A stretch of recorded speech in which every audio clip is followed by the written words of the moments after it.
So, got this job from High Wycombe to Stamford. It's 6 pallets, 1 oversized pallet. And the way they've done it is they've put 3 of the pallets on one side, and the oversized pallet and a normal sized pallet on the other, and the final one at the back. So I got down to Stamford. Lovely place, Stamford. Beautiful, beautiful, lovely. Peterborough way it is. It's like a castle. It's lovely, higgledy-piggledy, narrow streets, low bridges, because it was built at a time when the only thing that went down that road was a horse. So I've got there, and it's like, first of all, the address is wrong. Of course the address is wrong. It's never right, is it, really? So then I've driven it round the corner, and it's got to go to the sports centre. Rubber matting. These pallets, there were 5 standards, had 770 kilos worth of rubber matting on them. It's like real big industrial stuff, like, you know. And the other one was just like a double, like a normal pallet, but it was long. So it had a board on it, and that presumably these fixtures and fittings and all that kind of stuff.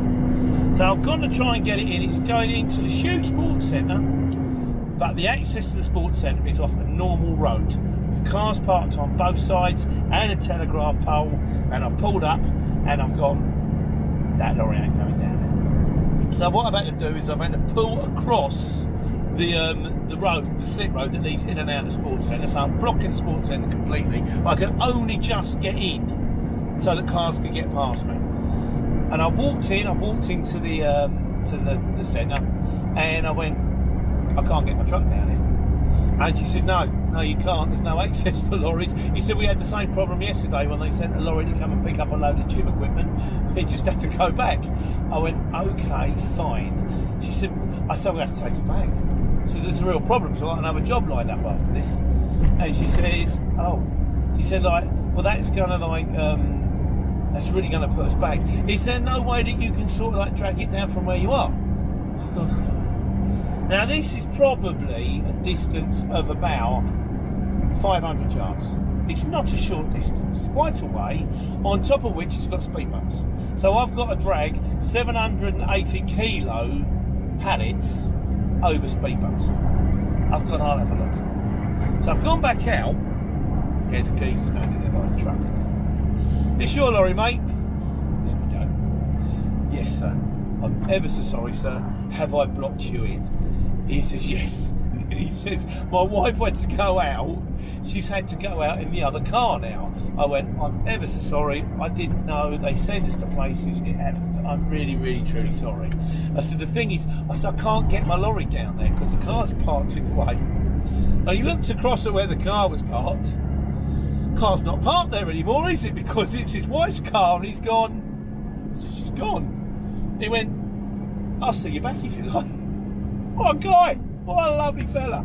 So then, and don't get me wrong, we had to do like a 6-point turn. At one point I was going to go, you sure the lorries that gone down here are not 7.5 tonnes, not 18 tonnes? But we did, we got it, and I've got it reversed all the way back in. I've rung them up, I said, we've had a result. I don't have to handball it down the thing, we don't have to handball. So then, I've gone in the back of the lorry, gone to get my pallet truck, gone to look at the pallets. The pallets are American pallets. Now, the thing about American pallets, they're what we call closed-ended, which means that you can only access them from one side. So you know, like a normal English pallet, you can either put the pallet truck in the long way or the short way. It goes in both ways. It's a sensible design. The American pallets are like a board with 3 wooden planks going down, which means you can only get to them from one side. And bearing in mind that they've been loaded sideways through the curtain with a fork truck, this meant that suddenly I'm facing a load of blocks of wood.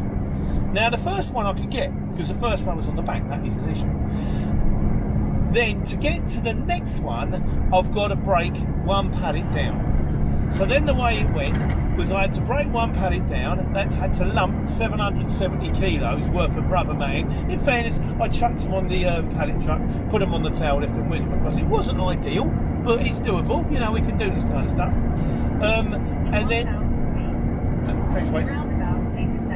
Thank you. Then I can get to the second one. The third one, that's an oversized pallet, but there's a way of doing an oversized pallet. What you do is you turn it round in the back of the lorry so that it's so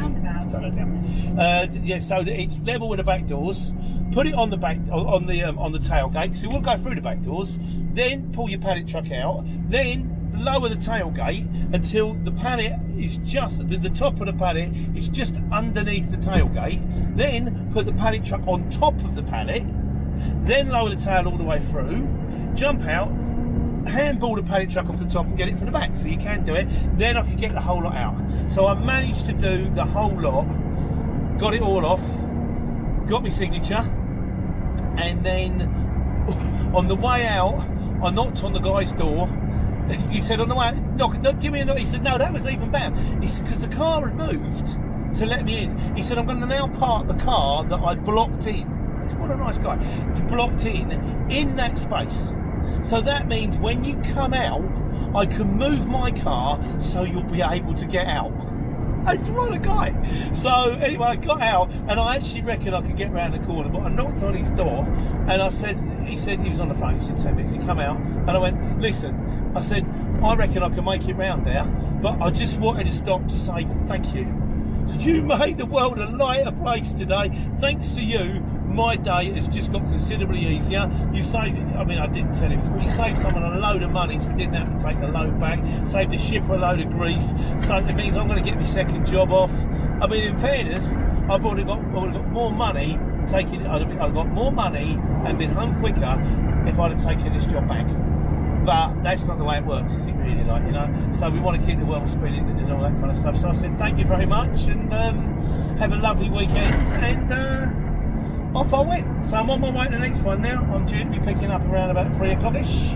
And then I'm off to Hemel Hempstead, which is not far from the house. So that's it. Life on the exchange. Oh, it's like one of them. It's like a crystal maze. It's a challenge. But it's what we need to do if we need to. Take care. Take one.